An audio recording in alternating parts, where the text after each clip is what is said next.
پہلے دعویٰ کیا گیا ہے کہ اللہ کے سوا کوئی عبادت کے لائق نہیں، آگے اس پر دلیلیں دی گئی ہیں۔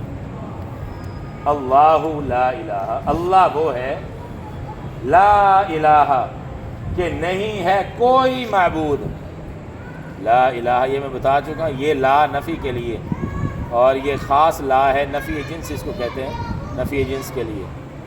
کوئی معبود نہیں، تلوار چلا رہا ہے سب پر، الا اللہ مگر وہی، یعنی اللہ کے سوا اور کوئی کسی قسم کا معبود نہیں، عبادت کے لائق نہیں۔ الہ کہتے ہیں جس کی عبادت کی جائے، معبود فرمایا اللہ ہی ہے ایک عبادت کے لائق اور کوئی نہیں۔ یہ ہے دعویٰ، عقیدہ توحید اس میں بیان کیا۔ اب آگے ان دو الفاظ سے عقلی دلیلیں بیان کی ہیں اور اگلی آیت سے نقلی دلیل بیان کی ہے۔ عقلی دلیلیں کیا ہیں؟ وہ سدا زندہ رہنے والا ہے، حی، صرف زندہ نہیں، سدا زندہ رہنے والا ہے۔ باقی مخلوق بھی زندگی تو ملتی ہے نا، لیکن وہ عارضی ہے، لیکن اللہ پاک زندہ ہے، مطلب یہ کہ ہمیشہ سے ہے، ازل سے ابد تک، کبھی ایک لمحہ، ایک سیکنڈ کا کروڑواں حصہ بھی اس پر ایسا نہیں گزرا کہ وہ زندہ نہ ہو۔ یہ اللہ کی شان ہے، سدا زندہ رہنے والا ہے۔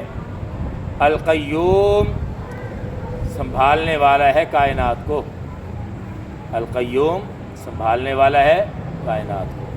تو پہلی دلیل اس میں آ گئی، وہ زندہ ہے، تو عبادت کا مستحق وہی ہو سکتا ہے نا جو خود عاجز نہ ہو، جو خود محتاج نہ ہو۔ عبادت کے لائق تو وہی ہو سکتا ہے جو خود عاجز ہو، جو خود محتاج ہو اور خود اپنی حفاظت نہ کر سکتا ہو، خود زندگی کا محتاج ہو کسی اور کے سامنے، تو وہ عبادت کے لائق کیسے ہو سکتا ہے؟ عیسائیوں کی تردید آ گئی، تم حضرت عیسیٰ علیہ السلام کو خدا مانتے ہو، معبود قرار دے رکھا ہے یا خدا کا بیٹا قرار دے رکھا ہے، وہ تو خود محتاج ہیں۔ کس کے محتاج ہیں؟ اللہ کے محتاج ہیں۔ تو جو محتاج ہے وہ خدا، وہ معبود کیسے بن سکتا ہے؟ وہ اپنی زندگی میں اللہ کے محتاج، ایک ایک سانس میں اللہ کے محتاج۔ الحی وہ اللہ ہی ہمیشہ زندہ رہنے والا، سدا زندہ رہنے والا ہے۔ القیوم سنبھالنے والا۔ حضرت عیسیٰ علیہ السلام تو کائنات کو سنبھالنے والے نہیں، بلکہ وہ تو خود اپنے آپ کو بھی سنبھال نہ سکے، بقول ان کے۔ عیسائیوں کا یہ دعویٰ ہے نا، ان کا عقیدہ ہے کہ حضرت عیسیٰ علیہ السلام کو یہودیوں نے سولی پر چڑھا دیا تھا، نعوذ باللہ۔ قرآن تو یہ کہہ رہا ہے کہ حضرت عیسیٰ علیہ السلام کو اللہ نے زندہ آسمانوں پر اٹھا لیا تھا۔ یہودیوں نے مخالفت کی تھی، سولی پر چڑھانے کا منصوبہ بنایا تھا، لیکن قرآن یہ کہہ رہا ہے بر رفعہ اللہ الیہ کہ یہودی ان کو سولی پر نہیں چڑھا سکے۔ وما قتلوہ وما صلبوہ ولکن شبہ لہم، یہ یہودی نہ حضرت عیسیٰ علیہ السلام کو قتل کر سکے، نہ سولی پر چڑھا سکے، بلکہ اللہ نے ان کو زندہ آسمانوں پر اٹھا لیا۔ ہمارا عقیدہ تو یہ ہے، مسلمانوں کا عقیدہ یہ ہے، قرآن نے بیان کیا، احادیث نے بیان کیا، بڑے زوردار انداز سے بیان کیا۔ لیکن عیسائیوں کا یہ عقیدہ ہے کہ یہودیوں نے ان کو سولی پر چڑھا دیا تھا، اس لیے تو یہ صلیب لیے پھرتے ہیں، نشانی، اور یہ کہتے ہیں کہ وہ ہمارے گناہوں کا کفارہ بن گئے، عیسائیوں کے گناہوں کے معافی کا ذریعہ بن گئے، صلیب پر چڑھ گئے، سولی پر چڑھ گئے، لیکن ہم اس کو ماننے کے لیے تیار ہیں۔ تو بقول ان کے یہودیوں سے وہ اپنے آپ کو بچا نہیں سکے، تو وہ خدا کیسے ہو سکتے ہیں؟ جو اپنی حفاظت نہیں کر سکتا، اپنے آپ کو دشمن سے بچا نہ سکے، تو وہ معبود نہیں ہو سکتا۔ تو ان دو لفظوں میں یہ ان کی عیسائیوں کی تردید آ گئی، توحید پر یہ عقلی دلائل آ گئے۔ آگے اگلی آیت میں فرمایا نزل علیک الکتاب، اس نے نازل کی، کس نے؟ اللہ نے، وہ جو ایک معبود ہے، اس نے نازل کی آپ پر، یعنی حضرت صلی اللہ علیہ وسلم پر، کتاب سے مراد قرآن کریم، بالحق، حق کے ساتھ سچی برحق، اس کے حق ہونے میں کوئی شک نہیں۔ اور کیسی ہے یہ کتاب؟ مصدقاً، تصدیق کرنے والی ہے، لما بین یدیہ، ان کتابوں کی جو اس سے پہلے ہوئی، یعنی اس سے پہلے نازل ہوئی۔ لما بین یدیہ، اصل اس کا لفظی ترجمہ ہے دونوں ہاتھوں کے درمیان۔ ید ہاتھ کو کہتے ہیں، یدئی تسنیہ، دو ہاتھ، بینہ کا معنی درمیان، یہ محاورہ ہے اور مراد اس سے ہوتا ہے سامنے۔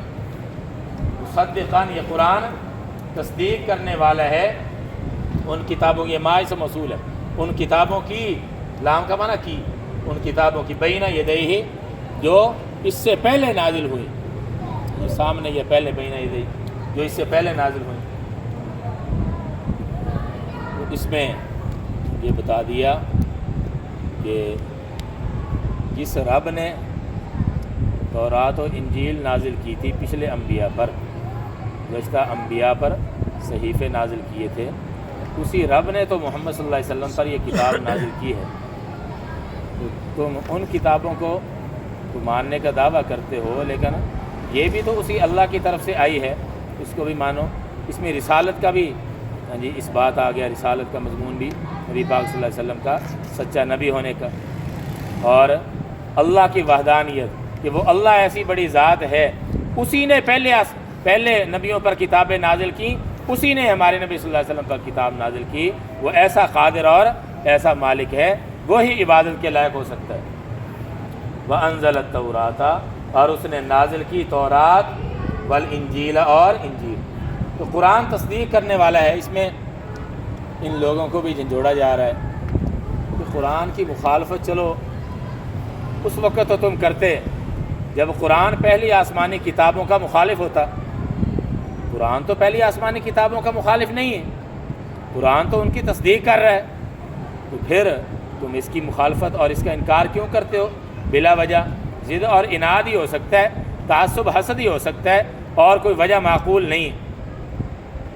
اس لیے کہ پہلی آسمانی کتابیں بھی اللہ کی طرف سے برحق تھیں اپنے اپنے دور میں، اصلی جو جب نازل ہوئی تھی، تو قرآن تصدیق کر رہا ہے کہ ہاں واقعتاً وہ برحق کتابیں تھیں، اور وہ اپنے اپنے دور میں نازل ہوئیں، اور اپنے اپنے دور میں انہی پر ایمان لانا ضروری تھا۔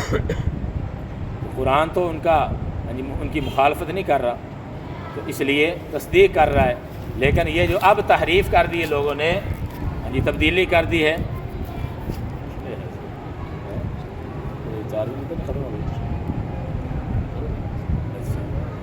تو یہ قرآن کریم تصدیق کرتا ہے۔ کیا مطلب؟ جو برحق مضامین تھے ان کی تصدیق کرتا ہے، لیکن جو ان لوگوں نے اب اس میں تبدیلی کر دی ہے، تو قرآن ان کی تردید کرے گا کہ یہ اللہ کی طرف سے نہیں۔ لہذا تورات و انجیل وغیرہ کے جو مضامین قرآن سے نہیں ٹکراتے، تو ہمیں ان کی تردید کرنے کی ضرورت نہیں، اور جو قرآن سے ٹکرائیں گے تو ہم اس کو ماننے کے لیے تیار نہیں ہیں۔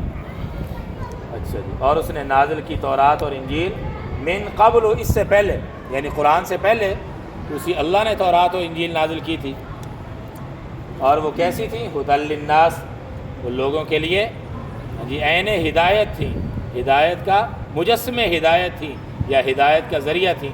اپنے اپنے زمانے میں ہدایت اللہ نے انہی میں رکھی تھی، لیکن اب آ گیا ہے قرآن، اور قرآن کا ایک نام ہے فرقان۔ فرقان کا مطلب ہے حق و باطل میں فرق کرنے والا۔ قرآن یہ بتاتا ہے کہ حق یہ ہے، باطل یہ ہے، لہذا اب جب قرآن آ گیا ہے، اور قرآن بھی تو اسی اللہ نے اتارا ہے، اس لیے اب اس کو ماننا ضروری ہے، اسی کے مطابق زندگی گزارو۔ وَأَنزَلَ الْفُرْقَانَ، اور اس نے نازل کیا فرقان۔ فرقان کا معنی میں نے عرض کیا حق و باطل میں فرق کرنے والا، تو قرآن کا ایک نام بھی یہ ہے۔ اور بعض حضرات فرماتے ہیں کہ اس سے معجزات بھی مراد ہو سکتے ہیں، کہ جو معجزات ہوتے ہیں وہ بھی حق و باطل میں فرق کرتے ہیں، بتاتے ہیں کہ یہ سچا پیغمبر ہے۔ نبی کا ہی معجزہ ہوتا ہے نا، اللہ پاک نبی کو دیتا ہے معجزہ، پیغمبر کے ذریعے سے ظاہر ہوتا ہے، تو وہ بھی حق و باطل کے درمیان فرق کرنے والے ہوتے ہیں۔ تو قرآن بھی اس سے مراد ہو سکتا ہے، اور پیغمبر کے معجزات بھی۔ ان الذین کفروا بآیات اللہ، اب حق آنے کے باوجود، قرآن آنے کے باوجود اب بھی جو اللہ کی آیتوں کا انکار کریں گے تو پھر ان کا انجام کیا ہوگا؟ ان الذین کفروا، بے شک وہ لوگ جنہوں نے انکار کیا بآیات اللہ، اللہ کی آیتوں کا، لہم عذاب شدید، ان کے لیے سخت عذاب ہوگا۔ بے شک جن لوگوں نے انکار کیا اللہ کی آیتوں کا ان کے لیے سخت عذاب ہوگا۔ واللہ عزیز، اور اللہ غالب ہے۔ اس نے بتا دیا کہ اللہ کے لیے ان کافروں کو، منکروں کو، گستاخوں کو سزا دینا، بدکاروں کو سزا دینا اللہ کے لیے کوئی مشکل نہیں۔ وہ عزیز ہے یعنی غالب ہے، اس کے لیے کوئی مشکل نہیں۔ ذو انتقام، وہ بدلہ لینے والا ہے، یعنی جو برے کام کریں گے ان کو اس کا صلہ اور اس کی سزا وہ دینے پر قادر ہے، دے سکتا ہے، کوئی اس کے لیے رکاوٹ اور کوئی مشکل نہیں۔ ذو انتقام بدلہ لینے والا ہے۔ اللہ پاک ہم سب کو کامل عقیدہ توحید پر استقامت نصیب فرمائے۔ الحمدللہ رب العالمین، والصلاۃ والسلام علی رسول کریم۔ ربنا آتنا فی الدنیا حسنۃ وفی الآخرۃ حسنۃ وقنا عذاب النار۔ اللہم وفقنا لما تحب وترضى، اللہم اعنا علی ذکرک وشکرک وحسن عبادتک۔ صلی اللہ تعالی علی خیر خلقہ محمد وآلہ واصحابہ اجمعین، آمین برحمتک یا رحمن۔